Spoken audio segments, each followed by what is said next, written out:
kita belajar budaya. Kunjungi, lindungi, lestarikan.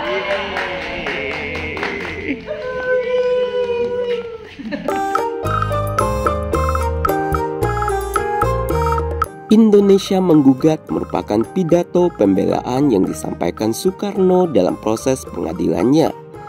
Saat itu, Soekarno dan ketiga pemimpin PNI didakwa tengah mempersiapkan sebuah pemberontakan melawan pemerintahan kolonial Hindia Belanda. Ketiga pemimpin PNI yang lainnya adalah Mas Kun, Supriyadinata, dan Gatot Mangkupraja. Pidato pembelaan tersebut ditulisnya di dalam penjara Bansai sebagai sebuah pidato pembelaan dan renungan intelektual.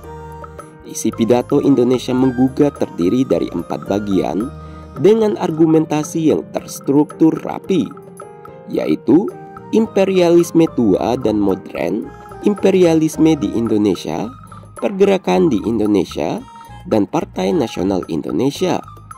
Soekarno dan rekan-rekannya menjalani sidang setiap hari Senin hingga Kamis dari tanggal 18 Desember sampai 22 Desember 1930.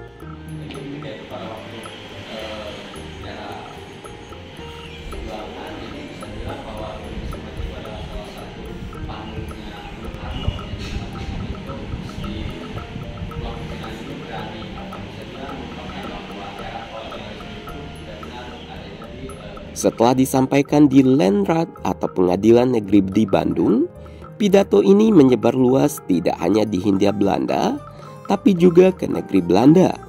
Pidato ini semakin memperkuat rasa kebangsaan di masyarakat Hindia Belanda saat itu. Muncullah banyak kritik dari para ahli hukum mengenai proses peradilan Soekarno dan para pemimpin PNI. Dakwaan ingin melakukan pemberontakan bersenjata dinilai tidak berdasar oleh banyak pihak.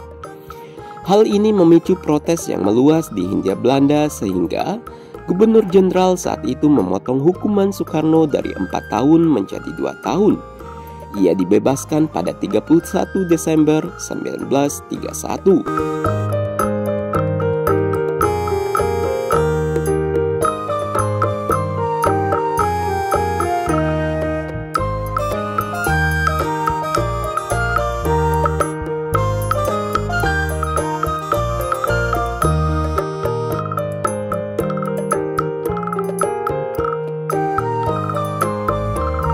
Institut Teknologi Bandung atau ITB adalah salah satu pendidikan tinggi teknik pertama di Indonesia. Pendirian ITB berawal dari ketika pemerintahan kolonial Belanda mengalami kekurangan tenaga teknik akibat Perang Dunia I. Untuk itu, pemerintah kolonial perlu mendirikan sebuah sekolah tinggi teknik, Teknik Hogeschool de Bandung atau THS. Ini kan namanya kampus Teknik Hogeschool ya, dari zaman Belanda. Kemudian oleh Presiden Soekarno tahun 59 diresmikan sebagai kampus Institut Teknologi Bandung atau ITB, di mana dulu Soekarno pernah kuliah di sini. Nanti kita lihat kampusnya yang sipil di sebelah kanan. Pada pendirian THS, pemerintah Hindia Belanda mendapatkan bantuan dari beberapa tokoh yang memiliki perhatian di bidang pendidikan dan sosial. Bangunan THS sendiri dirancang oleh Mac Lane Pond dengan memadukan gaya seni arsitektur tradisional Nusantara dengan teknik arsitektur Barat. Hal ini masih bisa terlihat pada atap bangunan kembar Aula Barat dan Aula Timur kampus ITB. Sejak awal, fungsi Aula Barat dan Aula Timur tidak pernah mengalami perubahan. Saat itu, kampus ini hanya memiliki satu jurusan, yakni Teknik Sipil dengan 15 dosen. Pada akademik pertama, terdapat 28 mahasiswa reguler yang terdaftar 2 diantaranya mahasiswa Bumi Putar. Ini dosen, tapi karena mungkin dekat dan mungkin Soekarno punya keahlian yang mumpuni dalam gambar dan segala macam, ada banyak proyek-proyek yang mengajak Soekarno, termasuk yang suka miskin, terus di beberapa. Soekarno terdaftar sebagai mahasiswa tahun akademik kedua, yaitu 2 Juli 1921 hingga 1 Juli 1922. Soekarno termasuk salah seorang dari 6 mahasiswa pribumi yang kuliah di THS.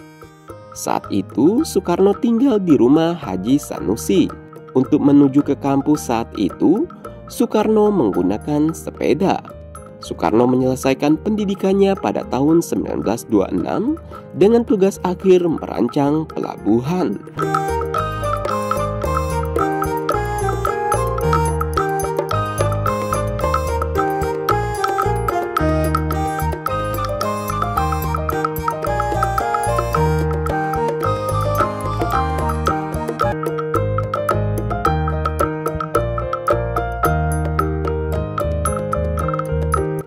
Baik sahabat budaya, itulah akhir dari penjelajahan para penjelajah budaya mengenai Soekarno Muda di Bandung.